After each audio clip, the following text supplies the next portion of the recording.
Hello student, this is Navneet and welcome to my channel E-Learning Guruji. Now today we will discuss chapter number 5 on the Snapshots class 11 CBSE book, and the chapter name is Mother's Day, written by J.B. Priestley. J.B. Priestley is the writer and narrator of this drama. Now this drama is based on a London-based family that lives in the suburb area of London, and it has 4 members in the family. Now number 1, the main character in this whole play is a mother of the family. Her name is Annie Pearson, and then father George Pearson. He is a 50 years old, and then Doris Pearson, 20 years old daughter, and then Cyril Pearson is a young boy. So Doris is elder than her brother. Now how the story starts.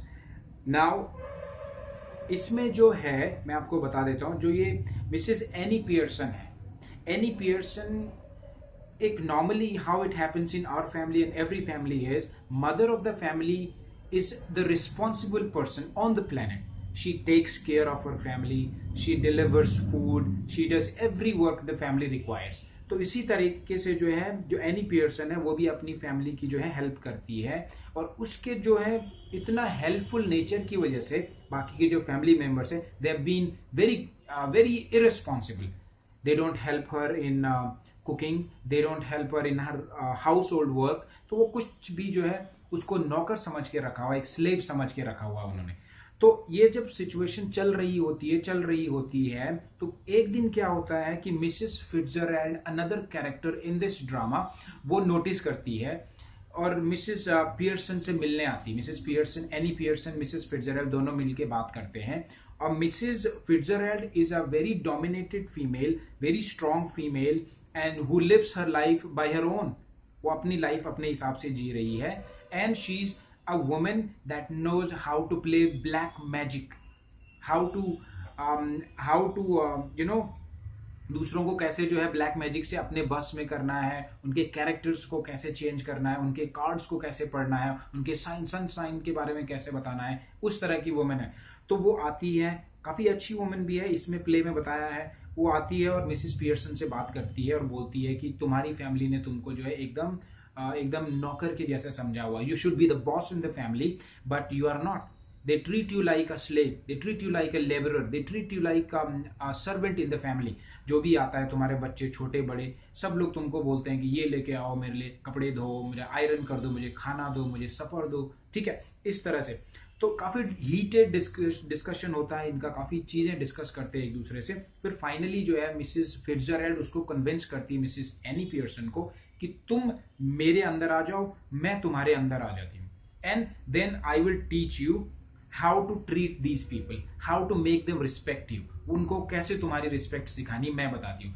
And then जो Mrs Fitzgerald है, she is already a type of astrologer, एक black magic वाली woman है, और वो एक मंत्र पढ़ती है. दोनों एक दूसरे की आंखों में देखते हैं, और फिर जो मिसेस फिट्जरैल्ड है, Mrs Fitzgerald has become Mrs Annie Pearson, Mrs Annie Pearson has become Mrs Fitzgerald. ठीक है. Now the attitude of Mrs Annie Pearson has changed, because she is no more Annie Pearson, she is now Mrs Fitzgerald. जब ये होता है तो उसके बाद क्या होता है कि नाउ डोरिस पियर्सन आती है. डोरिस पियर्सन जब रूम में एंटर करती है तो वो क्या देखती है, टेबल में अपनी मम्मी को बैठी हुई है, सिगरेट फूक रही है, ड्रिंक कर रही है. तो she is very surprised because she never saw it, and this was a sudden change in the mother's behaviour. जब वो अंदर आती है, अपनी मम्मी को ये सब देखती है, तो अब अपनी मम्मी से ऑर्डर करती है, नॉर्मली जैसे वो आज तक करके आ रही थी सालों से. तो अपनी मम्मी को ऑर्डर करके बोलती है कि मम्मी मेरे लिए आयरन कर दो, कपड़ों पे आयरन कर दो, और मैंने कहीं जाना है. और फिर उसके अलावा चाय मांगती है अपनी मम्मी से. And then mother replies, Mrs Pearson जो है वो रिप्लाई करती, क्यों?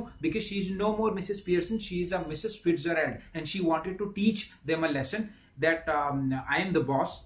मैं फैमिली जो है, फैमिली मेरी वजह से चल रही, ना कि तुम्हारी वजह से. आई एम दी, मैं तुम्हारी माँ हूं, तो तुमको मेरी बातें सुननी है. तो मिसेस जब डोरिस पियर्सन जब है उसको कुछ मांगती है, तो उसकी मदर जो है वहां से एकदम स्ट्रॉन्ग रिप्लाई देती है कि you are a little spoiled brat, तुम एक बहुत बिगड़ी हुई लड़की हो, जिसको कुछ भी नहीं मालूम है कि उसकी मदर को उसको हेल्प करना चाहिए. जब मदर खाना बनाती है, जब मदर कपड़े धोती है, घर का काम करती है, और तुम बहुत बिगड़े हुए हो, तुम वहां क्लबिंग जाते हो, बहुत बिगड़ रखे हो, तुम्हारा एक बॉयफ्रेंड है विच इज कॉल्ड जिसका नाम है चार्ली स्पेंस, उसका बॉयफ्रेंड है। उसकी मम्मी उसको ही बोलती है कि तो जो तुम्हारा बॉयफ्रेंड को भी इंसल्ट करती है, बोलती है कि he is a buck witted teeth kind of guy and you could have find the another one and the best guy, कि मतलब तुमको वही मिला क्या जो तुमने वो फाइंड किया।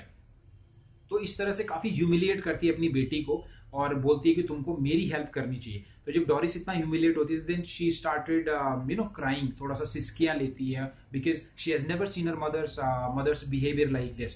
और सेम टाइम पे फिर कौन आता है, उसका जो भाई है, भाई भी एंटर करता है। भाई जब एंटर करता है साइरिल पियर्सन आता है, फिर अगेन अपनी मम्मी को ऐसे ही ऑर्डर करता है, क्योंकि वो उनको आदत है, वो पहले से यही करते हुए आ रहे हैं। जब मदर को ऐसे ऑर्डर करता है तो मदर जो है अगेन उसको रिस्पॉन्स में वही बोलती है कि you are again very spoiled brat, you don't care for your mother, you don't care for family, all you care is about a self important person। तुम अपना ही ध्यान रखना चाहते हो और किसी की तुमको पड़ी नहीं है, तुमको भी मेरी हेल्प करनी चाहिए जो भी मैं काम काज करती हूँ। तो उसका भी बिहेवियर देख के, अपनी मदर का बिहेवियर देख के ही इज अगेन सरप्राइज। फिर उसका जो हस्बैंड आता है जॉर्ज पियर्सन आता है। जॉर्ज पियर्सन को भी वैसे ही वो डांटती है और वैसे ही डांट के बोलती है कि जो तुम्हारी जो इमेज है, क्लब में तुम जाते हो, every time you go into clubbing करते हो, वहां पे सब लोग जो है तुम्हारा कैरेक्टर का मजाक उड़ाते हैं। Why? Because they laugh at you, you don't respect your wife, that's why they laugh at you, you don't respect your family, that's why they laugh at you. तो ये सारा सिचुएशन होने के बाद all of them have realised, जो family members है बाकी के, George Pearson husband and daughter Doris Pearson and Cyril Pearson, ये तीनों जो बच्चे हैं, 2 बच्चे हैं और फादर हैं, तीनों लोग रियलाइज करते हैं कि हाँ हम लोगों ने गलतियां की है and we should not behave with her like that, because she is the most important person in the family that is taking care for us all. हमारे कपड़े धोती है, खाना देती है, साफ सफाई रखती है, we should be helping her every time. ठीक है, उसके बाद ये डिस्कशन होने के बाद मिसेस फिट्जरैल्ड और मिसेस एनी पियर्सन जो है एक दूसरे का रोल फिर से एक दूसरे की आंखों में देखते हैं। फिर वो जादू करती है मिसेस फिट्जरैल्ड और फिर दोनों एक दूसरे में स्विच ओवर हो जाते हैं। स्विच ओवर मतलब Mrs Annie Pearson is now back again actual Mrs Annie Pearson and Mrs Fitzgerald is again back the neighbourhood. ठीक है, जो मिसेस फिट्जरैल्ड थी। ओके, फिर इस हिसाब से फैमिली काफी अच्छी होती है। Now will study the question answers and review the question answers. ठीक है, question number first we have in the chapter that says this play written in the 1950s is a humorous and satirical depiction of the status of the mother in the family। अब इसमें ये बोल रहा है question, इसमें जो पहला put up किया इसने, what are the issues it raises। अब ये बोल रहा है ये ड्रामा, ये प्ले जो था, इसमें क्या क्या इश्यूज रेज किया। इसमें जो इश्यूज रेज हुए हैं वो ये है कि Mrs Annie Pearson, now days what happens in the family is this is happening even in nowadays, even the western world में अच्छी फैमिली, मिसेस लंदन में जो इनकी फैमिली थी वहां पे भी ऐसा हो रहा था कि no one respects their mother is the important family member and we should help them every time। and what question it raises is उनको भी वीकेंड्स में छुट्टी होनी चाहिए, like we all love to enjoy going to club, we love to relax, we love to go for outing. तो वैसे ही जो है मदर्स को भी जो है, मदर्स एंड वाइफ्स जो भी फैमिली की जो है ध्यान रख रही है, उसको भी वैसे ही टाइम मिलना चाहिए। ठीक है, now the question number 2 here it is, do you think it caricatures these issues or do you think that the problem it raises are genuine? How does the play resolves the issue? Do you agree with the resolution? अब इसमें ये बोल रहा है कि जो story में जो क्वेश्चंस किए गए थे, क्वेश्चन क्या थे? क्वेश्चन ये थे कि मदर की जो है हम लोग सब ने हेल्प करनी है, उनसे जब काम भी करवा रहे हैं, but we should not left them alone in the family, ताकि हम सुबह जा रहे हैं शाम को आ रहे हैं, सिर्फ खाना खाने के आ रहे हैं। So how would a mother and a wife that is taking care of a family will feel? उसको बहुत अलोन फील होगा, शी विल बी डिप्रेस्ड। तो ऐसा नहीं होना चाहिए। ठीक है, और क्या करना चाहिए हम लोगों को? We should have every time help the mother and resolve the issues, जो भी इश्यूज फैमिली में होते हैं, because eventually we'll have to take their help to run the family. उनके बिना फैमिली सक्सेसफुल नहीं है।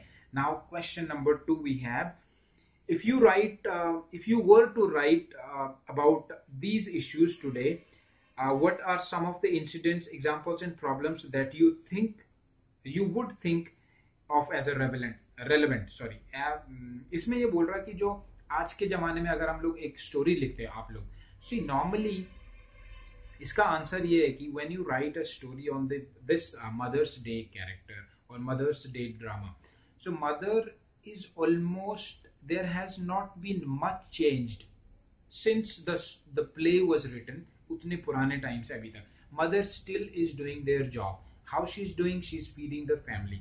Yes, nowadays modern mothers, modern girls, modern women are well aware of their rights. They do fight for their rights, but still there are still chances that this type of things are happening, जहाँ पे mother को जो है एकदम slave बना के रखा हुआ है, एकदम जो है उन्होंने नौकर बना के रखा हुआ. So we can give few examples.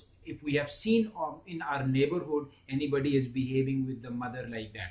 Then the third question we have, is drama a good medium of conveying a social message? Discuss. Yes, it is. Drama has nowadays become a very effective method of conveying a message to the society. How it is? Because we pay a lot of attention. It has a character. It has more humorous in playing a character. So बहुत interesting तरीके से होता है. So definitely it is certainly a good medium of conveying a message as comparatively to other way. ठीक है.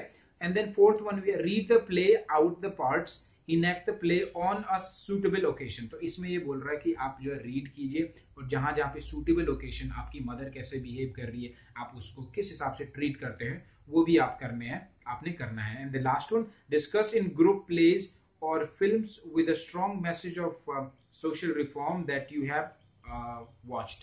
अब इसमें बोल रहा है कि आपने ग्रुप में प्ले करो. So this is a pretty easy.